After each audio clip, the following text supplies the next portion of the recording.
దేశవ్యాప్తంగా సంక్రాంతి సంబరాలు ఎంతో అంబరాన్ని అంటేటట్టు జరుగుతున్న సందర్భంలో మాజీ ముఖ్యమంత్రి పులివెందుల ఎమ్మెల్యే అయినటువంటి జగన్మోహన్ రెడ్డి గారు మాత్రం ఎక్కడా కనిపించని పరిస్థితి ఉంది. ఎందువల్ల అనుకోవాలంటారు? ఆంధ్రప్రదేశ్ నమస్కారం. అధికారంలో ఉండగా ప్రజాధనం దుర్వినియోగం చేయడానికి ఆస్కారం చేసాడు, అంతేగాని పండగ కాదు, వాడి మోహం కాదు. ఇప్పుడు దుర్వినియోగం చేయడానికేమో అధికారం లేదు, సొంత డబ్బులు పెట్టడానికేమో మనసు ఒప్పదు. అందుకని చెప్పి సైలెంట్గా ఆయన పనుకున్నాడు, అంతేగాని అసలు పండగ అంటే ప్రజలంటే ఆంధ్ర అంటే అతనికి అభిమానం లేనే లేదని చెప్పి నిరూపించుకున్నాడు. మరి గతంలో చూసాం, గతంలో ఆయన ముఖ్యమంత్రిగా ఉన్నప్పుడు ఏకంగా తిరుమల తిరుపతి వెంకటేశ్వర స్వామి గుడి సెట్నే ఇక్కడ తాడేపల్లిలో వేయించి ఆయన గురించి పాటలు పాడించుకున్న సందర్భం చూసాం. మరి ఈసారి మరి అసలు ఎక్కడ కనిపించిన పరిస్థితుల్లో ఎందుకు ఉండాల్సి వచ్చింది అనుకోవచ్చు అంటారు? అదేనండి, అతని జేబులో పెట్టడానికి ఇష్టం ఉండదు. ప్రజలు దాన్ని ఎట్టబడితే అటు తగలేయటమే. తగలేసామన్నా దేవుడు సెట్టింగ్ వేసుకొని అంతగా అన్ని కోట్లు ఖర్చు పెట్టేమన్నా భార్య భర్త ప్రసాదం ఏమైనా తిన్నారా అంటే అది లేదు, పక్కన పడేసి కచ్చిప్తో దుడిచేసుకున్నారు. ఇవన్నీ ప్రజలు గమనించారు కాబట్టి ఇస్త్రీ అవతలేశారు. ఇప్పుడేమో జేబులో డబ్బులు సంపాదించుకుని ఉన్నాయి, కానీ ఎలక్షన్ కోసం దాచిపెట్టుకున్నాడు. ఇటువంటి ఖర్చు పెట్టడానికి మనసు అప్పట్లేదు అతనికి. ఎలక్షన్ల కోసం అంటే మళ్ళీ ఈ సంక్రాంతి సంబరాలు చేయడానికి మరి వాళ్ళ తరపున మరి వీళ్ళందరూ వైసీపీ నాయకులందరూ వాళ్ళు అంటుంది ఏంటంటే కనుక ఈ ప్రతులు ఏదైతే కనుక జీవోలు ఉన్నాయో జీవోలన్నీ తగలేసి భోగి మంటలు వేస్తున్నాం, అసలు వైసీపీ అధికార ప్రతినిధి శ్యామల అయితే రెడ్ బుక్ని తగలబెట్టేసేయండి అంటూ మరి ఆమె రెచ్చగొట్టే వ్యాఖ్యలు ఆమె చేస్తుంది కదా, మరి దాన్ని ఎలా చూడాలంటారు? ఆంధ్రప్రదేశ్లో రెడ్ బుక్ అనేది లేనే లేదు.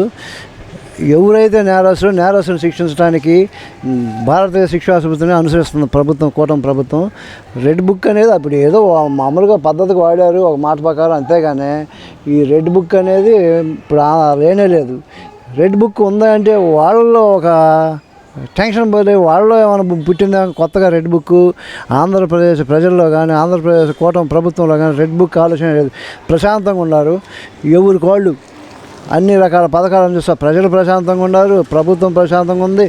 వాళ్ళకి గవర్నమెంట్ పోయిందని వాళ్ళకి పుట్టిందేమో టెన్షన్తో రెడ్ బుక్ ప్రశాంతంగా. ఎవడైతే తప్పు చేస్తాడో నిష్పక్షపాతంగా వాళ్ళని శిక్షించడానికి ప్రభుత్వం వెనకాడదని చెప్పిన సందర్భం తెలియజేసుకుంటున్నాం. ఇప్పుడు మరి ఇదంతా ఒకైతే అయితే కనుక రీసెంట్గానే జగన్మోహన్ రెడ్డి గారి ప్రెస్ మీట్ చూసాం, అంతా బాగానే ఉంది. చివరిలో అమరావతి గురించి మాట్లాడుతూ ఆయన అంటుంది ఏంటంటే కనుక అసలు రాజధాని అనే పదం రాజ్యాంగంలో ఎక్కడా లేదు, అలాంటప్పుడు ముఖ్యమంత్రి అక్కడ కూర్చుంటే అదే రాజధాని అంటూ మరి ఆయన చేస్తున్న వ్యాఖ్యలను ఎలా చూడాలంటారు?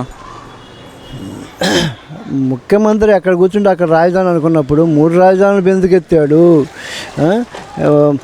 నదీ గర్భంలో రాజధాని కట్టినారు అన్నప్పుడు నదీ గర్భంలో పేద ప్రజలందరూ ముంచేయాలని శంకుస్థాపన ఇచ్చాడా? అంటే పేద ప్రజలు నదీ గర్భంలో ముంచాలంటే దుర్మార్గమైన ఆలోచనే కదండి. అతని లెక్క ప్రకారం మనం వేరే విధంగా ఏం కాదు, అతను మాట్లాడి మాట ప్రకారం నదీ గర్భంలో రాజధాని నిర్మిస్తున్నారని చెప్తున్నాడు కదా. అసలు సెన్స్ అనేది ఉంది అతనికి. నదీ గర్భంలో రాజధాని నిర్మిస్తున్నారని తెలిసినప్పుడు నదీ గర్భంలో పేద ప్రజలను ముంచేయాలని ఇచ్చాడా? చెంటు స్థలాలు దుర్మార్గమైన ఆలోచనతో ఇచ్చాడా? ఒప్పుకోమన్నమాట. ఒప్పుకోకపోయినా దుర్మార్గంగా ఇచ్చినట్టే ఆలోచించాల్సిందే. నువ్వు అసలు నదీ గర్భంలో నువ్వెట్ట ఇల్లు కట్టుకున్నావు? నదీ గర్భంలో రాజధాని లేదు, అల్లకల్లా కొట్టుమిట్టాడుతున్నారు పరిపాలన లేక. వాళ్ళు సముద్ర గర్భంలో వాళ్ళ ఆలోచన ఉన్నాయి తప్ప నదీ గర్భంలో రాజధాని లేనే లేదు.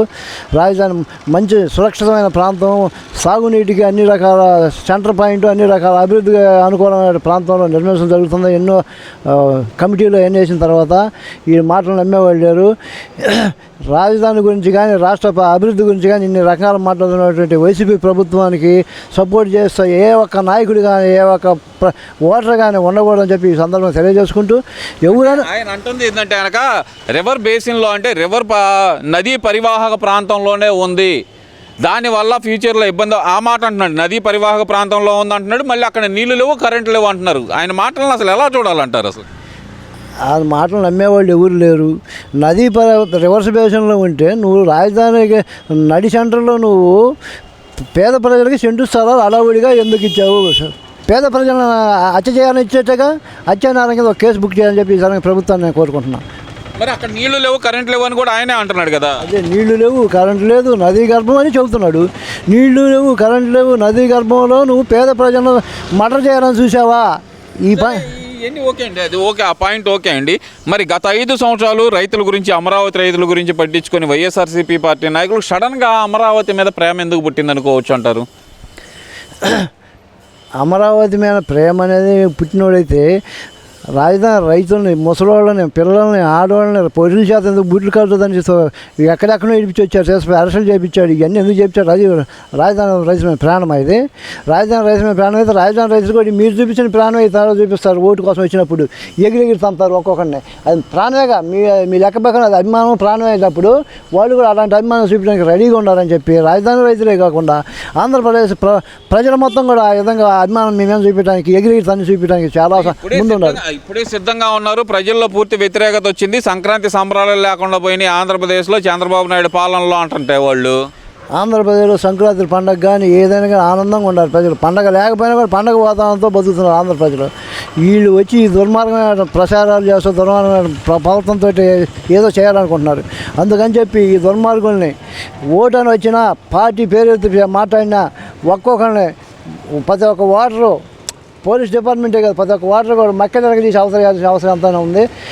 ఓటుకు వచ్చినప్పుడు మాత్రం వాళ్ళ భాషలోనే వాళ్ళ అభిమానం చూపించాలి, ఎగిరెగిరి తన్ని వాళ్ళని ఒక్కొక్కరిని అని చెప్పి ఈ సందర్భంగా తెలియజేసుకుంటున్నాను. సరే, ఇవన్నీ ఓకే అండి. ఇప్పుడు మరి జగన్మోహన్ రెడ్డి గారికి మరి వైసీపీ నాయకులు వీళ్ళందరూ చెప్తుంది ఏంటంటే కనుక, అంటే రీసెంట్గా కూడా మన అంబటి రాంబాబు గారు చెప్పారులేండి, ప్రభుత్వం మీద వ్యతిరేకత ఎంత ఉందో నా పాట తెలియజేస్తుంది అంటూ మొన్న సంక్రాంతి సంబరాల్లో డ్యాన్స్ చేసిన అంబటి రాంబాబు. మరి దానికి ఏం చెప్తారు?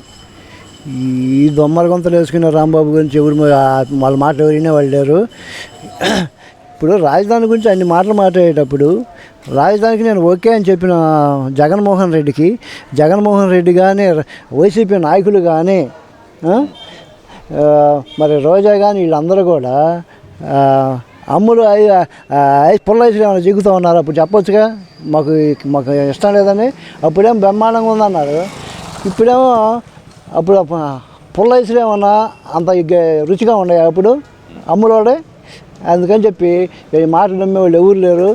పోయి ఆ పుల్లైసులు చిక్కు అని చెప్పి అందరికీ తెలియజేసుకుంటా. ఈ రోజే మాట్లాడుతూ ఇంకో మాట కూడా అంటుంది, ఏదైతే అనక రాజకీయాల్లో చరిత్రహీనుడు ఎవరైనా ఉన్నారంటే అనక చంద్రబాబు నాయుడే అంటూ మరి ఆమె చేస్తున్న కాంట్రవర్సీ కామెంట్స్ ఎందువల్ల అనుకోవచ్చు అంటారు? ఇవన్నీ వాళ్ళకి సిగ్గు శరం లేదు, ఏదో కదా మాట్లాడడం తప్ప. రాజధానికి ఎంత అభివృద్ధి చేశాడు, రాష్ట్రాన్ని ఎంత సుశిక్షణ చేస్తున్నాడు, ఎన్ని పథకాలు అమలు చేస్తున్నాడు, మీరు ఏమన్నా చేశారా మీ హయాంలో? రాండి చూసుకుందాం, చేసుకుందాం. ఇప్పుడు కూడా నరుకుతాం, చించుతాం, పొడుస్తాం, మేము వస్తాం అంటున్నారు తప్ప.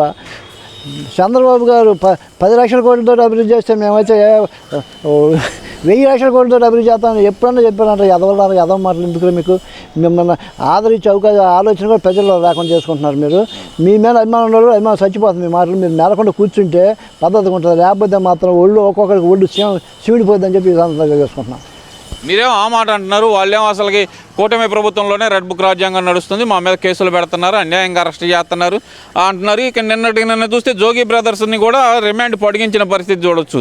ఎందువల్ల అంటారు? మరి తప్పు చేయకపోతే కనుక కోర్టులు బెయిల్ ఇస్తాయి కదా, వాళ్ళు తప్పు చేశారని భావించవచ్చు అంటారా? మరి తప్పు చేసిన బాగు చేసిన ఒరిజినల్గా తప్పు కనపడతాం చూపించారు, సాక్ష్యాధారాలు ఉండబట్టి డిపార్ట్మెంట్ ఇది చేస్తూ ఉంది. వాళ్ళు చేశారు, తప్పు చేయకపోయినా కూడా బాబు గారిని లోపల వేశారు, 50 రోజులే ఉంచారు. ఇవన్నీ చేయాల్సిన పనులు, యాదవ పనులని వాళ్ళు చేశారు. ఈ ప్రభుత్వం నిజంగా తప్పు చేసి ఉంటేనే శిక్ష వేసేది తప్ప వీళ్ళు కక్ష సాధింపు చర్యలు ఎల్లో ఉండవు. దాన్ని తెలియజేస్తూ ప్రజలందరూ కూడా ఈ వైసీపీ అనే మాట ఎక్కడైనా పడినా, ఎవడు మాట్లాడినా వాడిని ఆంధ్ర వ్యతిరేకులుగా గుర్తించి ఈపు శివుడిని దాకా కొట్టాలని చెప్పి ఈ సందర్భంగా ప్రజలకు తెలియజేసుకుంటూ ఓటు అనేది ఈ సలవ ఎవరు కూడా వైసీపీకి వేయొద్దని చెప్పి నేను మనస్ఫూర్తిగా ప్రజలందరూ తెలియజేసుకుంటున్నాను.